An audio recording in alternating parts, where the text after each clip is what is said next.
Hi, my name is Michael Stevens. I'm a professor of biology at Utah Valley University, and I'm also the director of Capitol Reef Field Station. Our field station is located inside Capitol Reef National Park in south central Utah and is operated in partnership with the National Park Service.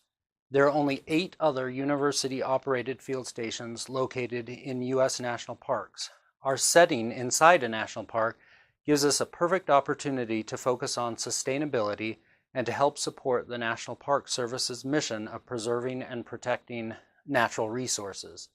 The field station's mission is to promote and support engaged learning, research, and sustainability. Today, I will focus on our efforts to promote conservation, environmental education, and serve as a model for the sustainable use of resources for our visitors who are primarily university students. Our vision is that our visitors leave the field station having learned more than the content of their coursework. Practicing conservation encourages all visitors to think about their role in the environment and deepen their understanding of environmental ethics. We hope that every visitor connects to the landscape and develops an appreciation for preserving the area's rich biological diversity and cultural history. Sustainability at the field station falls into 4 major categories. 1, power and light, 2, water, 3, trash, and 4, preservation of the surrounding environment. And I'll talk about each of these in turn.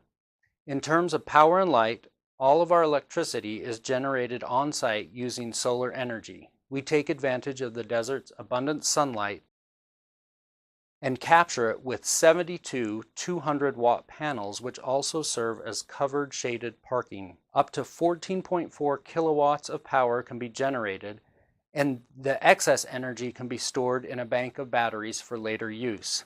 In the United States, nearly half of the energy in homes goes to heating and cooling. Using passive systems can dramatically reduce energy needs. At Capitol Reef Field Station, our buildings have been designed to take advantage of natural processes. In the winter, trom walls are used to help warm the buildings. These trom walls are south-facing walls, and they've been painted black and sealed with a pane of glass that 4 to 6 inches from the black wall. The sun's radiant energy is captured during the day and slowly conducts inward through the wall, even into the night. For the summer months, these trom walls can be covered during the day with a solar shade to prevent heat absorption. To further promote cooling, the building design includes solar chimneys, also called cooling towers, and these utilize the principle of convection. These towers allow warm air to move up and out of the tower as cool air filters in, creating a natural current. Without the aid of air conditioning, the building temperatures remain surprisingly comfortable throughout the summer.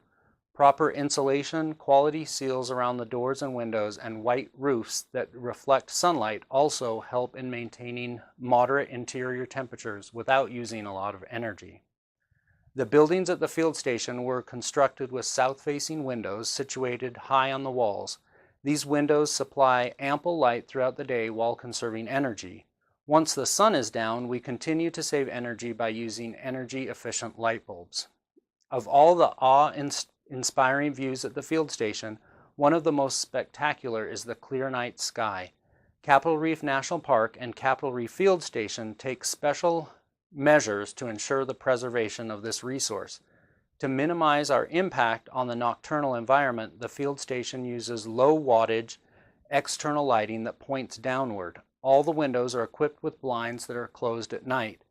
Our powerful telescopes give visitors the opportunity to see the rings on Saturn or the Andromeda galaxy, inspiring a deeper appreciation of the natural dark night sky as a resource worth protecting. In fact, Capitol Reef National Park was recently received Gold Tier designation from the International Dark Sky Association for its notable lack of light pollution. In terms of water, we treat all of our own water on site. Water at the field station is pumped from a well adjacent to Pleasant Creek, a perennial stream that has supported life in the area for hundreds of years. A solar-powered pump brings water to the on-site treatment facility where it's purified using a membrane filter system. Treating water is stored in a 10,000 gallon tank for later use. The water treatment system is state licensed and operated by trained staff. Water is tested regularly and meets or exceeds standards within the state. Visitors have the opportunity to see our on-site water treatment facility, giving them a deeper understanding of where their water comes from. When groups visit our remote desert location, we encourage them to think critically about how they're using water and to teach them water conservation strategies. In fact, upon checking out, each group receives a report on how many gallons of water they used during their visit. The education we provide about water conservation pays off. Our visitors typically use about 14 gallons of water per person per day, compared to 30 gallons per person per day for typical Americans. To help with water conservation at the field station, all the faucets have their flow rate displayed in gallons per minute. Reduced flow shower heads cut back on the amount of water used, and buttons on the shower heads allow the user to stop the water from flowing while taking time to shampoo, soap up, or shave. In the kitchen, there are 3 separate tubs that are used for washing, rinsing, and sanitizing. This allows our guests to clean dishes without constantly running the water. Dual flush kits on the toilets allow a partial flush for liquid waste and a full-powered flush for solid waste. Rainwater catchment basins are used to collect precipitation that runs off our roof, which we can use for our raised garden beds. Additionally, the field station is surrounded by permeable pavement that reduces the amount of runoff and subsequent erosion caused by the existence of buildings. The interlocking pavers allow precipitation to slowly disperse into the soil, allowing natural groundwater recharge. Permeable pavers also allow the soil to capture any contaminants before the runoff re-enters the groundwater. In terms of trash, field station visitors are challenged to think about their waste and where it goes. Often, what we consider waste isn't waste at all. Thanks to the system set up within the park, we are able to recycle plastic, tin, aluminum, paper, and glass.